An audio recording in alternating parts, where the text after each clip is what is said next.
금요일 밤 하나님께서 우리에게 주시는 말씀 다니엘서 6장 10절 말씀입니다.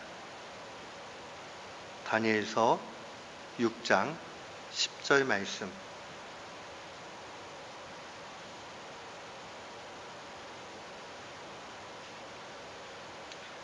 우리 같은 마음으로 10절 함께 봉독토록 합니다. 다니엘이 이 조서에 어인이 찍힌 것을 알고도 자기 집에 돌아가서는 그 방에 예루살렘으로 향하여 열린 창에서 전에 행하였던 대로 하루에 3번씩 무릎을 꿇고 기도하며 그 하나님께 감사하였더라. 아멘. 저는 다니엘서 6장 10절 말씀을 통해서 결단, 기도, 그리고 감사라는 제목으로 주의 말씀을 선포하도록 하겠습니다.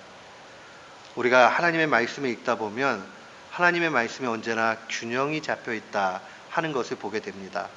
어느 한쪽에 치우치지 않고 균형을 잘 잡아 나가는 것, 그것이 바로 우리가 신앙을 추구해 나가는 한 자세이기도 합니다.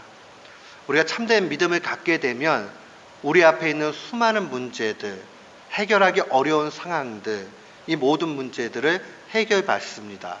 사람들은 그것을 바라보면서 자, 믿음으로 살면 형통하다라고 그렇게 고백을 합니다. 한마디로 이야기하면 믿음이 반드시 이긴다는 그런 고백 가운데 살게 됩니다. 근데 하나님의 말씀을 깊이 묵상하고 있다 보면 참된 신앙이 때때로는 어려움으로 몰고 갈 때도 있다는 겁니다. 참된 신앙이 큰 어려움이나 또 절망이나 고통을 가져다 줄 때도 있습니다. 우리가 한쪽 차원에만 있으면 참 좋을 텐데 신앙은 언제나 우리에게 두 양면을 다 보여줍니다. 그래서 믿음이 굉장히 좋은 사람이 고난 당하기도 합니다. 하나님의 말씀은 의인은 고난이 많다.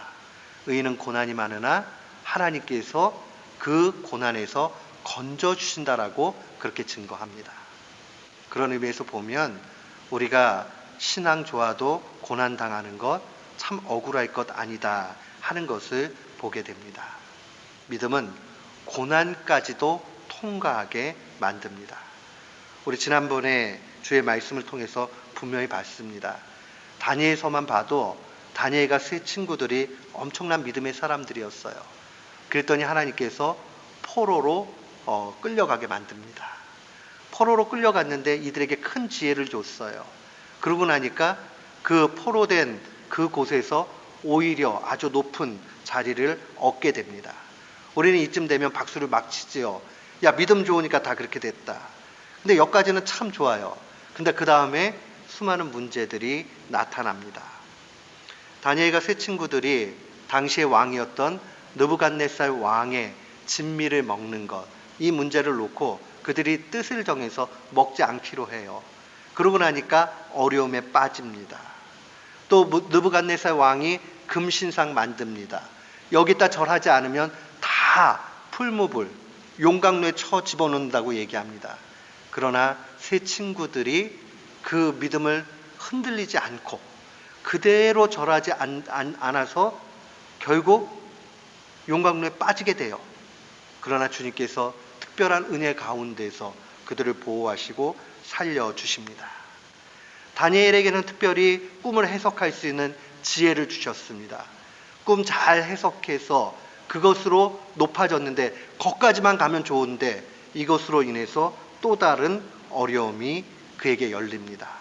그가 느부갓네살 왕이나 마지막 왕이었던 벨사살 왕에게도 큰 호응을 얻게 됐지요. 신임을 얻게 됐어요. 오늘 본문에 나와 있는 다리오 왕에게도 신임을 얻게 됩니다. 그러나 거기에서 끝나면 좋을 텐데 다른 신하들이 시기하기 시작을 합니다. 믿음이 좋으면 믿음 좋은 걸로 해가지고 끝나면 좋은데 언제나 믿음 좋은 것은 때로는 고난과 어려움도 함께 오게 만듭니다. 우리가 읽지 않았지만 앞선 4절 말씀, 다니엘서 6장 4절 말씀에 보면 이에 총리들과 방백들이 국세에 대하여 다니엘을 고소할 틈을 얻고자 하였으나 능히 아무 허물을 얻지 못했다라고 증거합니다. 꼬투리 잡아가지고 다니엘 구렁텅이에 몰고 싶었어요. 모함하려고 했어요. 그러나 모함할 거리를 찾지 못합니다. 그러고 나니까 5절 말씀에 그 사람들이 가로되 이 다니엘은 그 하나님의 율법에 대하여 그 틈을 얻지 못하면 그를 고소할 수 없으리라. 이 말이 뭐예요? 결국은 함정을 만들어서 하나님 섬기는 일, 이것을 못하게 하는 길 외에는 고소할 어떤 거리도 찾을 수 없는 거죠. 뇌물을 받는 것도 아니고 그렇다고 해가지고 누구에게 악하게 하거나 또 지혜가 없어서 실정을 하거나 하는 일들이 없어요. 언제나 완벽해 보여요. 그러나 하나 고소할 틈을 얻을 수 있는 건 딱 한 가지죠. 하나님 섬기는 이 일. 그러니까 결국은 뭐예요?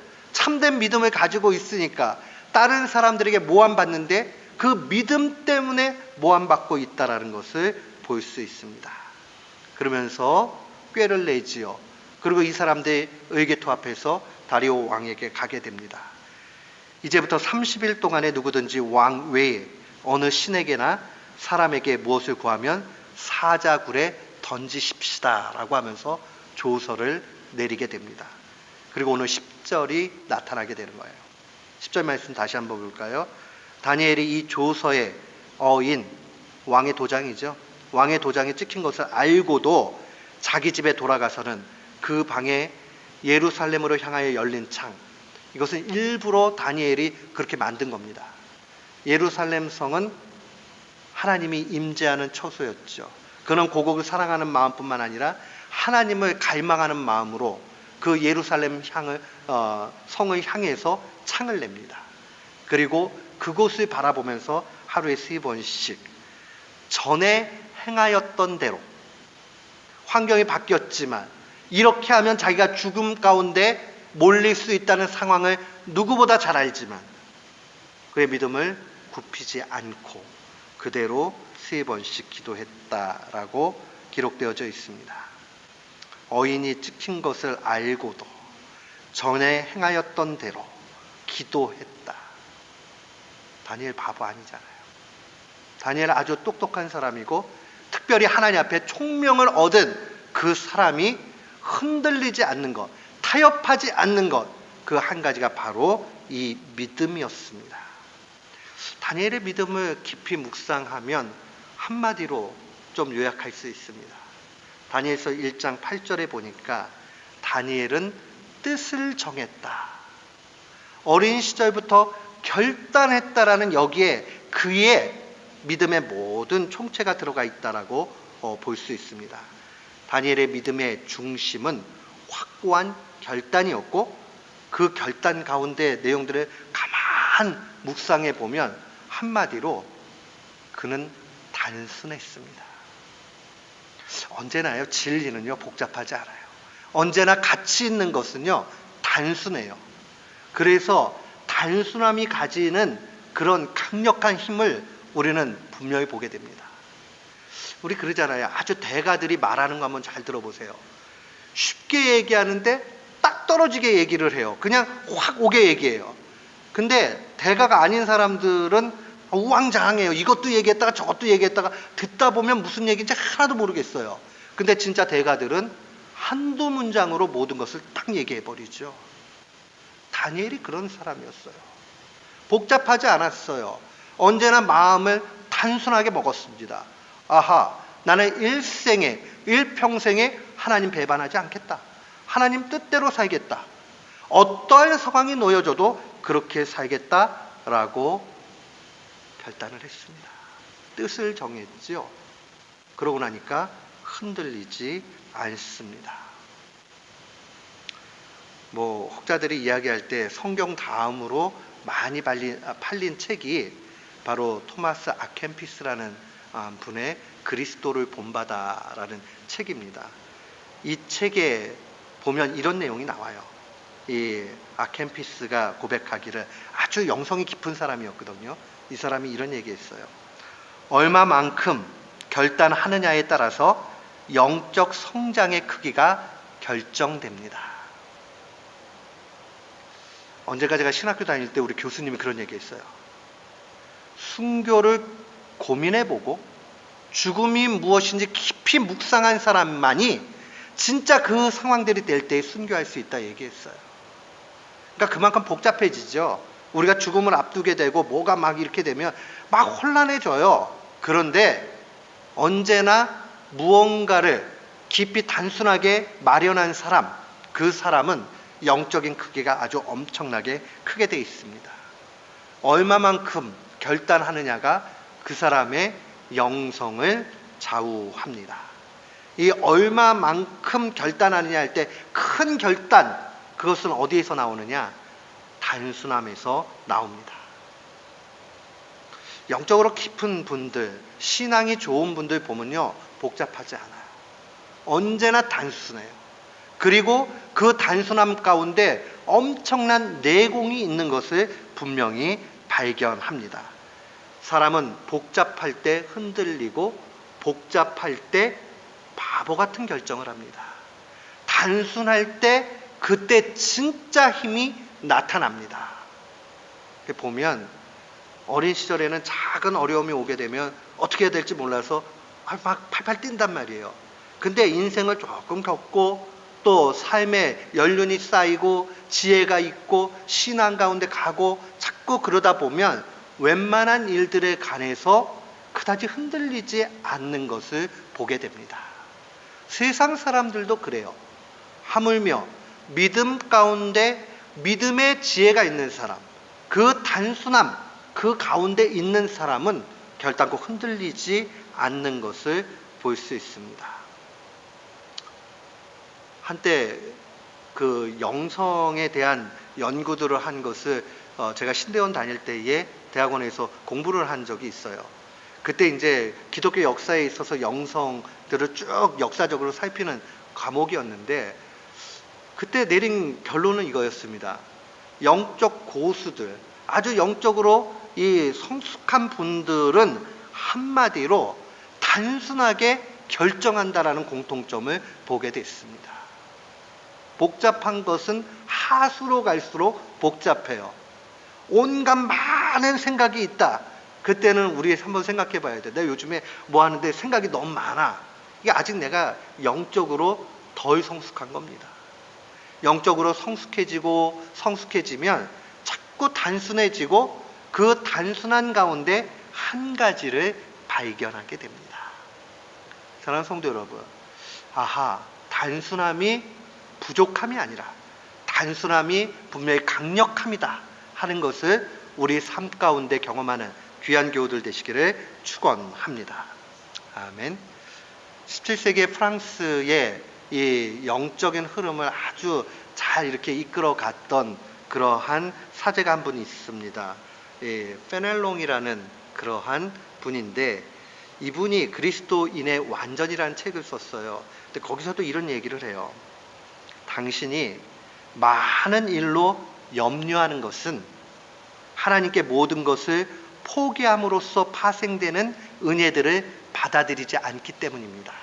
다른 말로 얘기하면 머리가 복잡하고 근심이 많고 한 이유는 다 포기해버리면 되는데 포기하고 나면 그 다음에 주시는 하나님의 은혜가 있는데 그것을 받지 못하고 포기를 못하니까 다 잡고 있으니까 결국은 복잡해지고 결국 그 가운데서 염려가 크다라고 이야기합니다.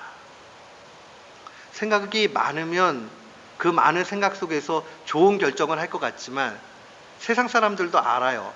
이 고심 가운데서 악수를 두는 경우가 있죠. 잘못된 결정을 할 때가 분명히 있습니다.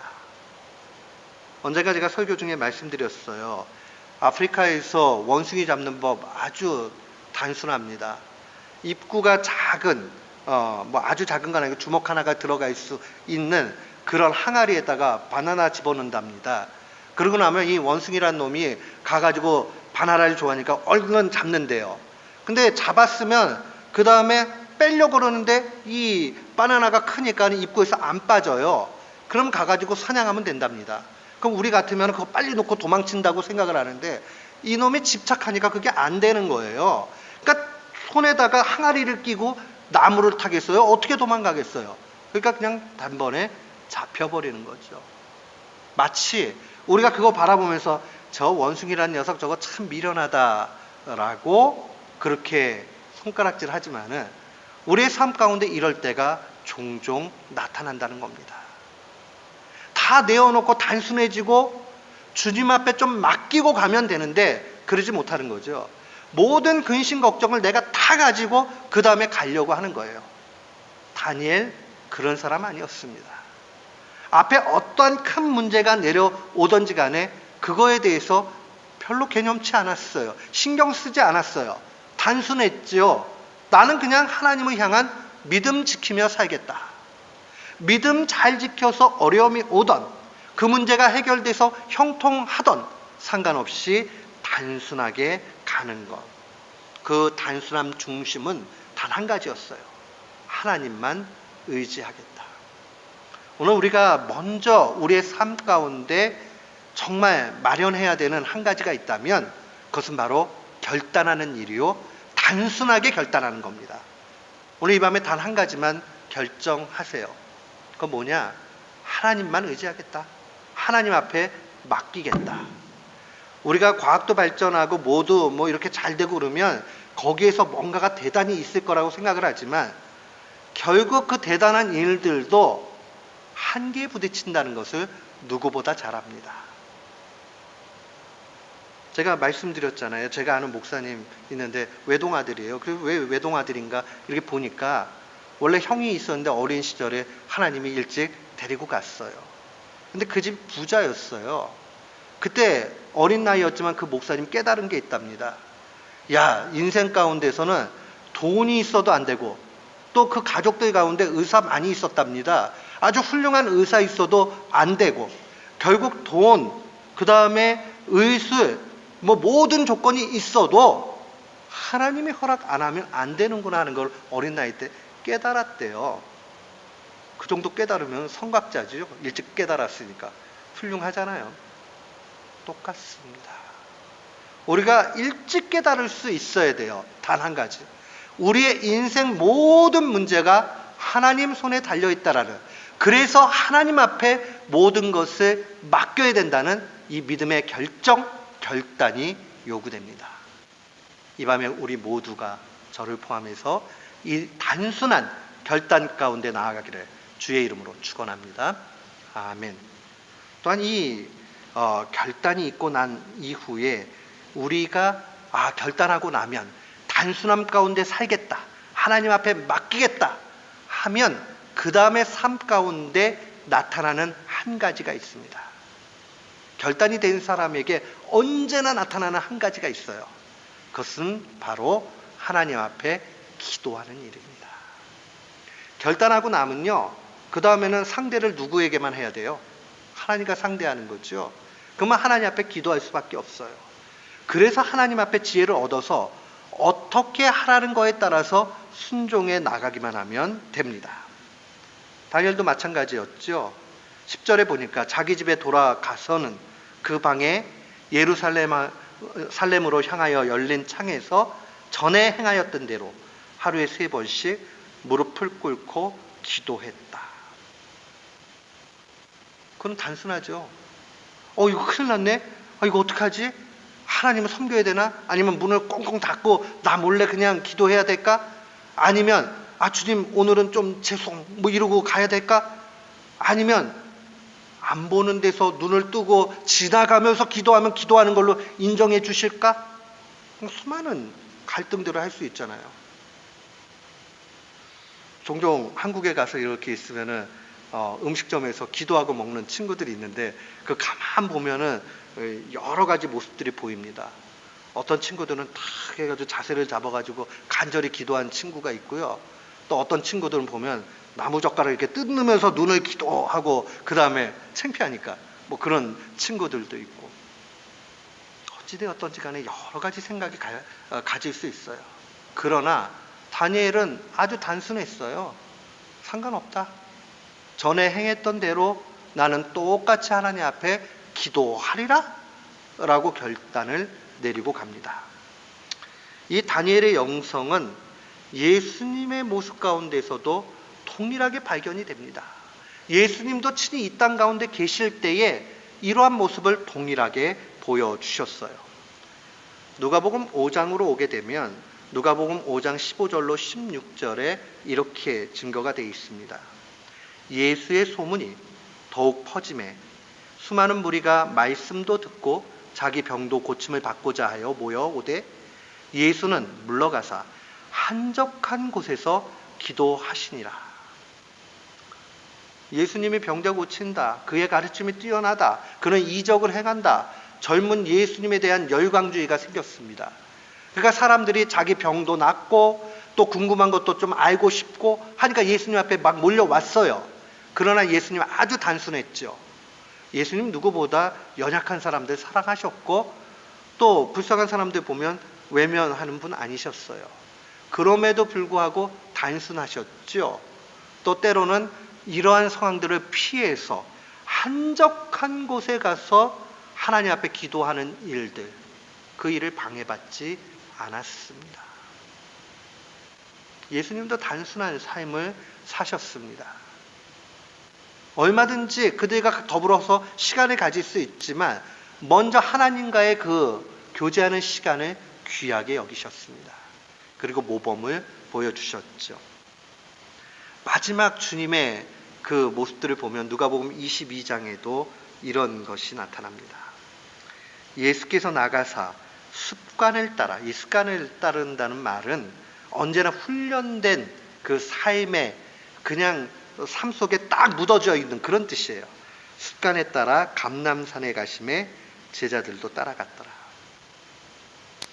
이 감람원에 이렇게 제가 이스라엘 가보니까 굉장히 그 고요하고 뭔가 이렇게 한적한 느낌을 받은 적이 있습니다. 뭐 오늘날의 사람들이 약간 그런 분위기로 만든 것도 있겠지만은 아마 예수님 당시에도 그 한적한 고즈넉한 그런 분위기가 분명히 그곳 가운데 있었을 거예요. 예수님 수시로 이곳에 가서 기도하셨을 것입니다. 그리고 제자들도 당연히 따라갑니다. 사랑하는 성도 여러분, 주님이 하나님이신데 기도를 꼭 해야 됩니까? 기도 안 하셔도 괜찮습니다. 그러나 이 땅 가운데 육신의 몸에 그 몸을 입고 오신 그 모습 가운데서 예수님께서 친히 하나님과 어떻게 신자들이 교제해야 되는지를 모범으로 그대로 보여주셨습니다. 단순한 삶의 결단을 통해서 그 삶에 드러나는 열매는 언제나 기도하는 거였습니다. 복잡한 사람은 기도할 시간이 없어요. 자꾸 복잡하니까요, 바빠요. 그걸 생각을 많이 하다 보니까 기도가 안 돼요. 근데 영적으로 주님 앞에 가까이 가는 사람들은 자기가 고민해봤자 안 된다는 사실을 잘 알게 돼요. 그러고 나면 제일 먼저 하는 게 무릎 꿇고 주님 앞에 달려가는 거죠. 제가 훌륭한 목사님들, 장로님들을 만나보니까 다들 한결같이 그 당신들 나름대로의 그 하나님을 만나는 시간들이 따로 있더라고요. 그래서 골방에 가서 그렇게 기도하고 하는 모습들을 분명히 봤습니다. 사랑하는 성도 여러분, 우리도 이 모습이 필요합니다. 언젠가 문구 가운데 이런 걸 본 적이 있어요. 골방은 열방보다 크다. 골방은 골방 기도를 표현하는 말이고 열방이라는 것은 모든 나라라는 뜻이잖아요. 모든 나라보다 골방이 더 크다. 제게 신학 가르쳐 주셨던 한철아 박사님은 언제나 그런 얘기를 하셨어요. 그 어머님이 이북에 계실 때부터 믿음이 좋으셨대요. 그리고 집사로서 활동을 열심히 교회에 하셨는데 미국에 유학 오셨을 때 편지를 이렇게 쓰면은 이분 성향이 그래요. 본인이 신학 공부하다가 은혜 받은 걸 막 정리해가지고 보내요. 보내니까 뭐 3달이고 4달이고 한 6개월 만에 받으셨겠죠. 뭐 옛날에 배편으로 하면 얼마나 늦게 갔겠어요. 그러면 그 어머니가 또 답장을 하신답니다. 그럼 그 내용을 보고 깨닫고 내가 오늘도 이걸 놓고 기도했다 하면서 오는데 거기 보면 국가를 위해서도 기도하고 민족을 위해서도 기도하고 그때마다 언제나 이분이 마음 가운데 이런 생각을 했답니다. 저 어머니가 대통령보다 크다. 왜냐하면 국가와 민족과 온 세상을 위해 기도하니 저 여인의 입술이 대통령의 말보다 크지 않는가라는 이야기를 늘 하셨습니다. 정말 그래요. 골방이 열방보다 큽니다. 골방에서 주님 앞에 대면하고 나아갈 때에 그 가운데 우리는 엄청난 일들을 경험하게 됩니다. 저는 우리 모두가 기도의 용사들이 되기를 축원합니다. 아멘. 우리가 기도한 이후에 마지막 필요한 것이 있습니다. 오늘 본문 말씀에 보니까 무릎을 꿇고 기도하며 그 하나님께 감사했다. 감사했다. 이게 참 아이러니한 고백이기도 합니다. 왜 그러느냐? 지금 다니엘은 결과를 알 수도 없고 앞에는 분명히 이러다가 모함당해서 사자굴에 떨어질 게 빤한 그런 상황이에요. 근데 감사하고 있다. 좀 이게 우리가 결론을 하니까 안 와닿을 수 있는데, 만약에 오늘 의사 선생님이요, 당신 시한부 인생이 앞으로 한 달 넘기기 어렵소라고 정말 그렇게 심각하게 얘기한다면 우리 어떤 마음이 들까요? 나 죽게 됐네? 아이고 감사하다 라고 하실 수 있는 분이 얼마나 있을까요? 여기 상황부터 이제 복잡해지겠죠. 야, 이게 애들은 어떻게 하고, 누구는 어떻게 하고, 야, 그 다음에 이거는 어떻게 하고, 직장은 어떻게 되고, 뭐 많은 생각들이 있지 않겠어요? 근데 다니엘은 단순한 가운데서 기도하고 그 다음에 감사를 합니다. 그래서 제가 다니엘이 도대체 무슨 감사를 할 수 있었을까? 이 상황 가운데 뭘 감사하고 있을까라고 묵상을 하고 또 주의 말씀을 연구하는 가운데서 이 감사라는 단어 자체가, 이 본문은 예다라는 말로 표현이 되어 있는데, 이 예다라는 말이 이 다니엘서 일부분은 아람어, 그러니까 보통 구약은 다 히브리어로 되어 있는데 일부분은 아람어로 되어 있거든요. 근데 아주 유사해요. 그런데 이 예다라는 말이 야다라는 말에서 왔어요. 그런데 이 야다라는 말이 여러 뜻이 있는데 그 중에 하나가 제일 먼저 나오는 뜻이 뭐냐 하면 어디에 던졌다 이런 뜻이에요. 그리고 우리 화살을 이렇게 쏠 때 화살을 쏜다 이런 의미를 가지고 있어요. 감사한다, 이게 도대체 뭘까? 던지고 쏘고 이게 뭘 얘기하는 걸까? 깊이 묵상을 하다가 이 단어가 전적으로 자기의 모든 것을 하나님 앞에 내던지는 것을 의미한다는 사실을 알게 됐습니다. 그러니까 그가 하나님 앞에 열심히 기도하고 자기의 미래에 대해서 하나님 앞에 내던진 것입니다. 그게 감사하고 있는 거예요.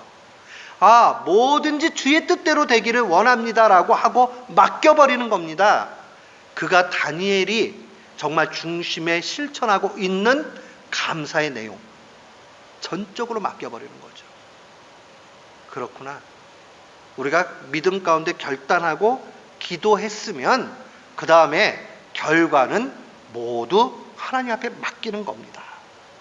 사랑하는 성도 여러분, 진정한 감사라는 것은 결과 여부를 보고 드리는 것이 아닙니다. 시험 봤는데 시험 합격했다, 감사한다. 그건 세상 사람들도 하는 거예요. 진정한 신앙인의 감사는 무엇이냐 하면, 우리가 시험을 앞두고 또 시험을 봐야 되고 할 때에 모든 것을 하나님 앞에 내던지는 것, 내 목표를 주님 앞에 맡기는 것, 거기에 참된 감사가 있는 겁니다. 이러다 보면 때때로는 좋은 결과 아닐 때도 있겠죠. 그러나 낙심할 것이 없죠. 내가 게을렀다면 주님 앞에 회개하고 다시 하면 되는 것이고, 또 열심히 했고 그러는데 결과 안 좋을 때 있어요. 그때는 주님의 뜻이 어디 있는가를 구하면서 주님 앞에 또 한번 소망을 가지면 되는 겁니다. 이렇게 살다 보면 우리의 믿음이 점점 좋아지게 되고 신앙생활하는 게 재밌어집니다. 얼마나 좋아요. 단순하게 주님 앞에 맡기고 간절히 기도하고 그 다음에 결과도 주님이 알아서 하십시오 라고 하면서 가게 될 때에 그 과정 중에 주님이 너 뭐 좀 이렇게 열심히 해라 하면 네! 하고 열심히 하면 되고, 너 가만히 있어라 그러면 가만히 있으면 되고, 얼마나 좋아요. 생각이 많으면 그르칩니다. 미련한 사람은 생각이 많습니다. 사랑하는 성도 여러분, 다니엘서가 계속적으로 신자들에게 도전하고 있는 것은 하나님 앞에 주파수를 맞추고 초점을 맞추고 그에게 모든 것을 걸라 하는 겁니다. 다니엘이 그런 인생을 살았잖아요. 모든 자신의 삶을 하나님 앞에 대고 하나님이 처분해 주시는 대로 그러고 살았잖아요. 그럼 참 좋아요. 우리의 인생도 마찬가지입니다. 주님, 내 주님 잘 섬기고 살기로 작정했습니다. 그러니 열심히 기도합니다. 그러니 내 인생을 주님 앞에 다 드립니다. 주님이 마음대로 하십시오. 그러면 참 좋아요. 이게요, 모든 일에 포함이 됩니다. 부모가 내가 낳고 내가 힘들어서 길렀으니 저 자식 녀석 저거 잘 돼야 되는데 하면서 자기가 목표 세워요. 그리고 자기의 초점대로 막 몰고 갈 수도 있겠죠. 그러면 불행해져요. 부모도 불행해지고 자녀도 불행해지잖아요. 근데 그러지 말고 주님 앞에 다 맡기고, 주님, 주께서 제게 잠시 맡겨둔 이 자녀 주님께서 마음대로 사용하십시오. 그저 저는 주님이 시키는 대로 그 아이들에게 필요한 게 있으면 드리겠습니다 하면 되는 거예요. 우리 인생을 불평할 게 없어요. 나는 왜 이렇게 어려운 데서 태어났을까? 나는 왜 이렇게 고난의 연속일까? 그럴 필요 없어요. 왜냐?